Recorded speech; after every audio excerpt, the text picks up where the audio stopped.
close guard to spider entry. So let's just look at that again really quickly. Double hook grip here, stamp, drive hard across the chest to make sure that he's uncomfortable. Turn, and then the opposite way. So you can see here that, look, elbows are pretty well controlled, and I'm not like kind of knees together. Once you can fold my knees together, you can begin passes pretty easy. So outwards, okay, like chicken wings for him.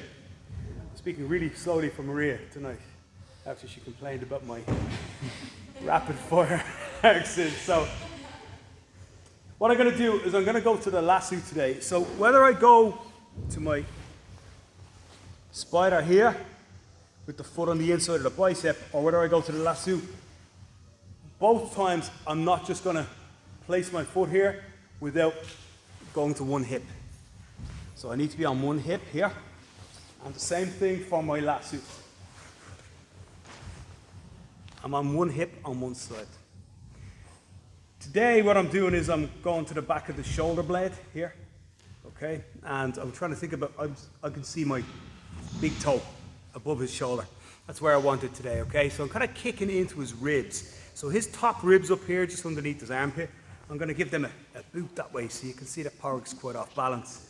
At the same time, if I do it too much, I end up doing exactly what I didn't want to do, which is to fold my own knees. So when I get it here, I'm also going to think about pulling him in. So he's actually coming to me. This is where I want him.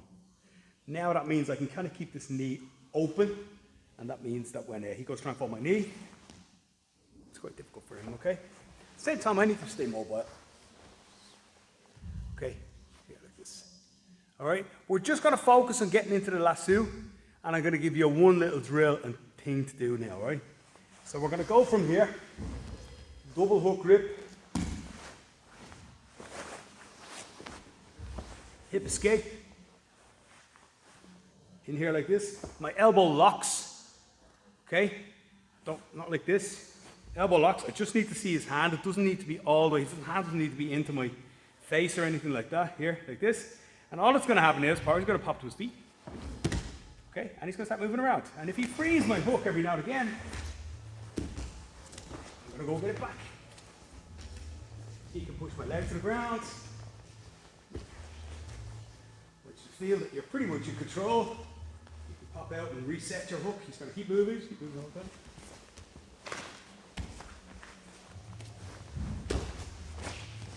As long as I keep this lasso, he finds it very difficult to move and very difficult to get out of the guard. My job is to be relaxed. Do like 20 seconds. Just stay relaxed. Keep moving with him. Allow him to carry your weight a little bit. And that's our drill, yeah? 20 seconds back and forth. 3, 2, 1. I think this is the one, I don't mean it's like the basic sweep. I think there's a lot of good sweeps you can do from lasso.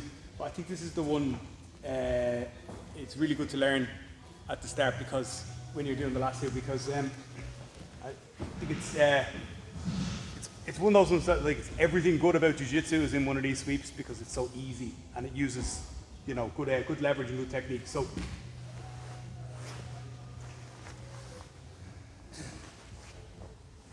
pull him to you here, and I've locked this hand in. I was just explaining to a couple of people, just really quick, that if this hand is in space and if my hand is in space, the hand moves very easy. So what I mean by locking is that your elbow comes in, but also when he's pulling against, he's actually pulling against my leg, because my hand is in behind the leg. So if I want to pull his hand towards me, I'll use my leg, if my hand is in the right position. If I lose my hand here, I can drop and go get it back and lock it again here against my leg. But it's locked against my leg, not like just like in space here, like this, where you can move it. Okay. Okay, so from here, we can bait him to do this, or he's going to start to do it himself. He's going to try and pass to the non-hook side. So he's going to try and come this way. Okay? Now, if we let our hook fall off, of course he's going to pass. Okay? It's going to be very easy for him. So remember what we said before. We're going to encourage him to go with our toes. Okay? We'll actually do this one off our knees first, and then we'll work on it. Just move back around just for 1 second. So either he pushes this knee to the ground, or we put our foot here to go for this sweep. And both things are allowable, okay? I'm gonna pull him onto us, and I need my head to come inside his knee. Here, okay? Once I do this, I can either reach for his ankle here. I can also reach between his legs, which I'm not so fond of, to be honest, but it'll work here. I can reach for his ankle, here like this. Okay? But my head is the most important part. My head has gone inside his near knee. I'm going to open my knee to the mat, and from here, use my other leg for a little momentum to bring him up here. And we're going to come up to the seated position. I'm going to sit down. Stay seated, keep a hold of his leg, and now let go of his sleeve and kick my leg alongside him to finish. Some of you will know why that is with the bicep slicer technique that we're not allowed to do like until we're around that, but never mind that. So from here, okay, my head needs to go between his legs and I'm reaching. Catching here, momentum.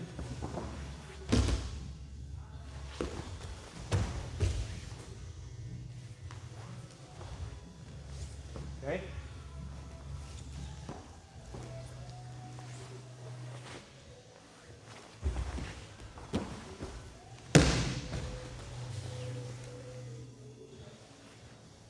How's that look? Let's go. 3, 2, 1. Everything is the same. Of course, we could still do the lasso from here. And from here now, he's going to try and start to pass. Okay? Very often I lose my leg if he grabs it, but if he grabs it, I get what I want anyway. I'm going to hook the back of the leg now, so I'm passing my hand behind the other leg. And you might actually find, if you were struggling with the one to get the momentum going before, that this one's a little bit easier. The reason I taught it, I teach you the other way around though, is just so this person gets used to falling. Or falling off their knees from a less of a height to start, okay? So everything is the same. So when I go, let's do it 2 ways. One, he grabs it, okay? I'm gonna kick his leg through, swing my head underneath him, and grab his far foot. Notice that time that I didn't make a connection with his foot, I just used the momentum, because sometimes grabbing the foot stops the momentum. I just want to go. Let's do it another way, which is where I start the momentum by using my foot here, and then me swinging in. So 2 ways to do it there. 1, he starts it, which is his problem, and 2, I start it. Yeah, let's go. 3, 2, 1.